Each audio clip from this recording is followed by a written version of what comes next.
Come va? E bentornati sul mio canale. Come sempre, prima di iniziare il video vi ricordo di iscrivervi qui sotto al mio canale di YouTube, di attivare anche la campanellina così sarete sempre aggiornati su tutte le prossime novità. Molto bene. Allora, siccome che ci stiamo avvicinando, anzi forse ci siamo anche in mezzo, al rinnovo della domanda dell'assegno di inclusione, cosa ho deciso di fare? Ho deciso di aprire il video di oggi con un argomento che secondo me potrebbe interessarvi. Quindi, nel video di oggi vediamo tutti gli stati in cui la domanda di ADI, assegno di inclusione, deve passare prima di essere accolta. Ok? Quindi mi raccomando, io ve lo dico già, ascoltate fino alla fine. Se c'è qualcosa che non vi quadra, tornate un attimo indietro nel video, riascoltate, prendete appunti, vi segnate le cose, memorizzate e così riuscite a capire bene tutto quanto. Quindi, siccome c'è ancora un po' di confusione e lo ammetto, anch'io ogni tanto mi ci perdo in mezzo a tutti questi stati di ADI, passa, non passa, qua e là, ho deciso di fare questo video proprio per cercare di capire come funziona tutto quanto. Ovviamente vi dico già che non è esaustivo di tutto e le varie fasi potrebbero cambiare, però nel frattempo, per quello che conosciamo, cerchiamo di capire bene il tutto. Quindi questo video è suddiviso in fasi, molto semplice, è suddiviso in fasi, cioè partiamo dalle fasi più semplici fino ad arrivare a quelle più complicate, ok? Quindi abbiamo acquisita o acquisita dall'INPS. La domanda si trova in questa fase quando è stata completata, cioè inserita nel sistema INPS e poi protocollata. Quindi per capirci è stata presa in carico dall'INPS, è stata solo presa in carico dall'INPS. Poi abbiamo verificata salvo ulteriori controlli.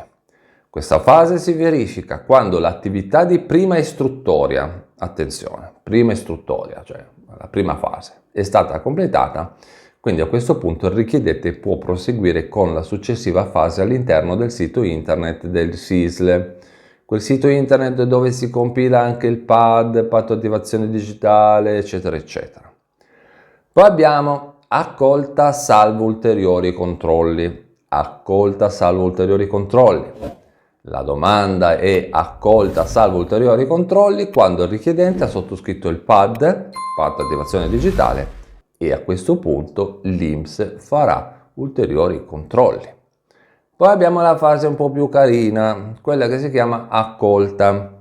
Questa è la fase più bella perché finalmente la domanda si trova in stato di accolta con pagamento.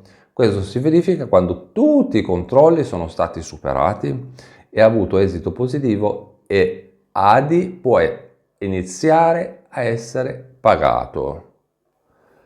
Poi abbiamo uno stato che si chiama acquisita in attesa modello COM. Questa fase si verifica quando manca la compilazione del modello ADI-COM, dove bisogna indicare i dati del lavoro dipendente o d'attività lavorativa. Ovviamente l'INPS sa che lavorate perché lo avete sicuramente indicato all'interno della domanda ADI, però per qualche strano motivo vogliono che voi glielo dite. Va a capire. Poi abbiamo in evidenza. In evidenza, lo dice la parola, in evidenza, quando ci sono molto probabilmente delle omissioni nella domanda. Come fanno a sapere che ci sono delle omissioni? Vuol dire che loro sanno qualcosa di più che noi non sappiamo, o meglio, sanno qualcosa di più che sanno, ok? Solitamente, ma non necessariamente, ci sono delle omissioni o difformità all'interno della DSU per l'ISEE. Quindi prima cercate di capire se è il caso di rettificare l'ISEE o procedere alla presentazione di una nuova DSU. In questo caso fatevi aiutare dal vostro consulente fiscale. Poi abbiamo sospesa, quando l'INPS sta facendo ulteriori controlli. In questo caso bisogna aspettare un paio di giorni e poi cercare di rientrare nella domanda per verificare cosa è successo e eventualmente se ci sono dei messaggi da parte dell'INPS.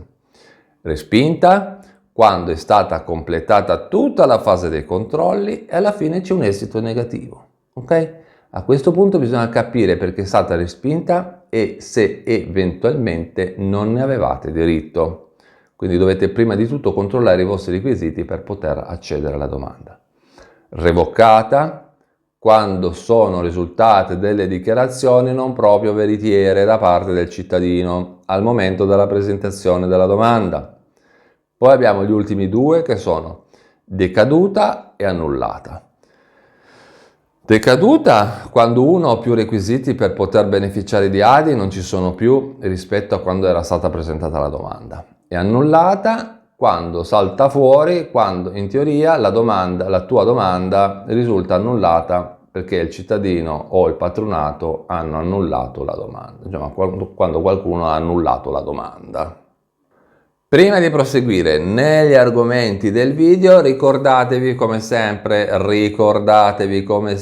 che qui sotto in descrizione, qui sotto nella descrizione del video, vi ho lasciato il collegamento al mio sito internet, quindi mi raccomando andate qui sotto nella descrizione del video, cliccate sul primo collegamento che vi ho lasciato, ok, il primissimo, e visitate il mio sito internet perché da lì si parte per avere tutte le informazioni necessarie, ok? Quindi mi raccomando, descrizione del video, primo collegamento, mio sito internet, fateci un giro, andate a farci un giro, visitatelo e poi da lì si parte, ok?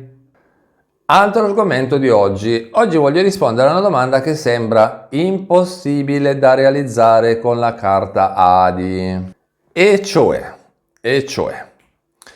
è possibile pagare il mutuo della carta con la della casa, scusate, è possibile pagare il mutuo della casa con la carta ADI?